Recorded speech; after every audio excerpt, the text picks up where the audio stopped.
తెలంగాణను అంతర్జాతీయ పెట్టుబడులకు గమ్యస్థానంగా మార్చాలనే లక్ష్యంతో త్వరలోనే ఈజ్ ఆఫ్ డూయింగ్ బిజినెస్ 2.0కు శ్రీకారం చుట్టబోతున్నామని రాష్ట్ర ఐటీ పరిశ్రమల శాఖ మంత్రి దుద్దిళ్ల శ్రీధర్బాబు అన్నారు. రాష్ట్రంలో పారిశ్రామికాభివృద్ధికి మరింత పరుగులు పెట్టించేలా, పెట్టుబడిదారులకు పూర్తిస్థాయిలో భరోసా కల్పించేలా అందరితో చర్చించి ఈ కొత్త విధానాన్ని రూపొందిస్తామన్నారు. తెలంగాణ వాణిజ్య పారిశ్రామిక మండలులు సమాఖ్య ఆధ్వర్యంలో నిర్వహించిన గ్రోత్ ఎక్స్ 2026 సదస్సుకు ఆయన ముఖ్య అతిథిగా హాజరయ్యారు.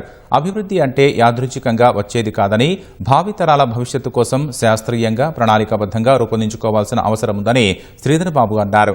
ఆ దిశగానే రాష్ట్ర ప్రభుత్వం తెలంగాణ విజన్ 2047ను రూపొందించిందన్నారు.